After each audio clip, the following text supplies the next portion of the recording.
BBC Coventry and Warwickshire. My next guest is a woman who was taking on some daring challenges to celebrate what would have been her son's 30th birthday last year. Robin Lau sadly passed away in March 2012 from an aggressive brain tumour and would have turned 30 last year. And his mum, Christine, has spent the past year honouring that 30th birthday with 30 challenges. And some of these challenges, honestly, they're amazing. And she's not looking to slow down anytime soon. And she's doing it all for her son and all for some great causes as well. Christine, good to see you. Hello.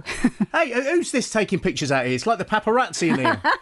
Hubby. Oh, there he is. Yeah. He knows what he's doing, though, is it? There he knows how to operate it. Now, look, I think what you're doing is incredible. I really do. And I'm going to ask you in a few minutes to tell me about some of the highlights and what you've got planned. But I wanted to get to know Robin, first of all, if that's okay. Yeah. And what I've heard about him already, he sounded like an amazing bloke. Tell me about Robin. Yeah, well, just a normal lad who suffered with migraines. And it took over a year to diagnose that he had a brain tumour. But it didn't faze him. He was the one that was comforting us when the diagnosis was told to us. Very inspirational, very supportive, all the things you would like in a son. He had surgery originally, which took majority of it away, but it was the size of a nectarine, right. So it's pretty big. And he came through that very well, and then he went through the normal radiotherapy and chemotherapy over the next 2 years, gradually getting better. Sadly, though, 2011, he became a bit more poorly, and the tumour came back and got very aggressive. It was in the brainstem, and there's not a lot you can do when it gets there. No. So at that point, obviously, we cared for him, and all the time he was supportive to us. And that's amazing, isn't it? During this period of his time, he was caring for you two as well. He was, yeah, because when my husband came back from the hospital and he said he's got a lesion, and I said, well, what's that? I was in total shock. And obviously my husband explained further after the scans and so on, and it sort of dawned on you, and it was Robin that was hugging us, even though he'd just been given the information of what it was. Incredible bloke. Great seriously lad. Incredible bloke.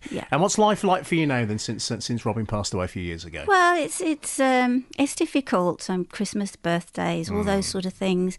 Robin loved Christmas. He loved his birthday. We had a countdown. Nobody could celebrate a birthday until it was his birthday. So it is hard, and to see other people enjoying family life, and ours isn't quite like that. Yeah, it's a lot different. I mean, we do our best, so it is difficult, but the charity fundraising, it keeps me going. Oh, absolutely. Planning things, organising things, and getting some joy from being able to raise funds and awareness for the charities that we raise. Well, let's talk about this, because what happened was, it would have been his 30th birthday last year, and you had a barbecue, didn't you? We did. A gathering to celebrate, we didn't you? Because to celebrate his life. Yes. And you kind of thought, this is good, but we need to be doing a bit more, I think. Take me through your thoughts there. Well, as I say, he always enjoyed his birthday, and it was a momentous occasion. And I said to my husband, what can we do? Shall we buy a star in his name? Yes. What can we do? And my husband sort of wrinkled his nose at a star. And He's wrinkling his nose now, just noticed. Probably. Yeah, there you go, yeah.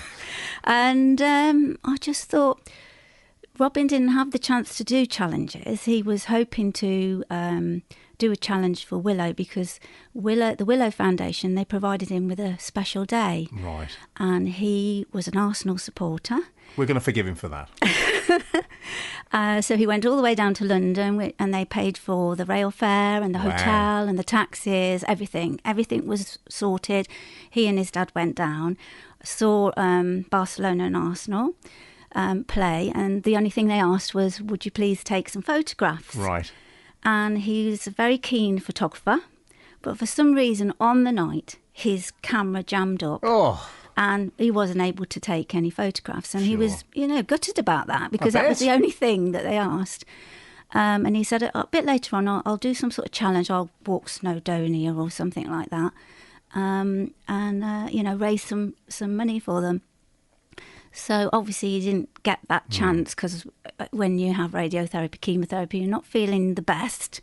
Although, again, he never moaned. So I thought, well, why don't I do some challenges? What do you think Robin would think of you doing this? He'd be very surprised. Never one to do anything like that. Right. Always like stood at the back. Oh no, can't do that. And so it's really pushed me to have a go. So come on then. You've done these. You're doing 30 challenges, all to raise money for various causes. What have you enjoyed doing so far? My most favourite was the zip wire. I found that really exhilarating and slightly scary. I bet. But going along at, I think it's 100 miles an hour. 100 miles an hour down this thing? It's just a bit crazy. Wow. And that actually does sound petrifying. But the one that you said wasn't petrifying, because we just had a chat, haven't we, during Dusty Springfield, was the wing walking. Now, out of all of the ones you've done, that's the one that would put the fear of God into me. But you enjoy that the most, didn't you, in the sense of, hey, listen, you tell me. Yeah, well, obviously it is a scary thing to do, and they give you a little talk beforehand, and it's like a bit petrifying, if something happens, get off there quick. Because they're not going to get up there and get you off. You've got to undo your clips and so on. But when you're up there, it's such a serene experience. It's quiet and peaceful. Yeah. And the sun was just glinting through. You're amongst the clouds. So it's the one that I connected mostly with Robin. And I did a few vogues for him because he was a great voguer. Do you mean proper voguing? Oh, we're talking about the Madonna style of voguing. Oh, wow. Yeah, a few years ago we did a Vogue for Robin, and we connected with 21 countries who posted a picture on Facebook doing a Vogue. That is incredible. So it's his trademark, really. Whenever he went out with his friends, there would be pictures of Vogues. Oh, and you were doing them all the way up there. So I've carried on the tradition, and we have to Vogue. Well, too right. Now, those are some of the ones you've done. You've done loads more than that. Yeah. What have you got planned next, Christine? Because you've got loads planned this year alone, haven't you? Yeah. Well, currently I'm doing the Will of Iron. That is 7 days of swimming, running, and cycling. So I'm on my second day today. So doing well. I did quite a few more lengths and so on yesterday because I knew I was going to be here today. And so I'll just do my best, and I'll try and beat the target. And if I can, I'll try and eat into the team target as well, because obviously I'm doing it as an individual. Oh, yeah, okay. So there's an individual amount that you can do. Yeah, so an individual, it's like 1.2 miles of swimming, 56 miles of cycling, and 13.1 miles running. Crikey, wears me out just hearing you saying But this. if you were a team, it's like double that. Right. So I'm going to try and smash the individual target and just do as many as I can so that I'm getting into the team miles. That is amazing, Christine. And that's just one of the things. What else you got planned this year? Yeah, we are going, my husband and I, we're going to Austria. This was where Robin had his last holiday with his girlfriend, right. Hannah. And whilst he was there, he was able to paraglide. Right. So I will be paragliding from exactly the same place that he did his paraglide. That is amazing. Yeah. Now, all these things you've done and all these things you've planned to do you think it's changed you? Because just before we played you that song, you were saying that you were the kind of person who would normally, step at the back, hide at the back there if there was anything going on. Has this changed you doing these challenges? Definitely. Absolutely, yeah. As I say, never want to do this sort of thing. But as a result of it, I've inspired others to do it, and some of my friends have joined me on some of the challenges. A lot of people saying I'm crazy. They could never do it, but I think I'm trying to inspire people that you can do it if you want to. Well, you are an inspiration, yeah. and hubby at the back there, is he proud of you as well? Yes, he is. There you go. I just got the thumbs up and the seal of approval. Christine, you're amazing, seriously. Thank you. And I know I said it a few moments ago, but Robin, he'd be so proud of it. He is so proud of you doing all of this. Yeah. So you keep that going. And will you keep me posted about all the things you're doing? I will do, Is that yeah. all right? You sure? Yeah. Brilliant. Christine, thank you for joining us on BBC Coventry and Warwickshire. By the way, how many more challenges have you got to do out of the 30? I didn't ask you that. I'm on my 8th challenge You're now. on your 8th. I've got the paraglide and sleeping on a ledge in Anglesey, plus the Isle of Wight 70 miles coastal walk, and that'll probably do me for this year because we'll be running out of summertime. Well, I think so, yes. Well, listen, thank you for letting us know. You're welcome. And we'll have to get you back on the show to give us another update. Oh, all right? that's lovely. All right, take care, Christine.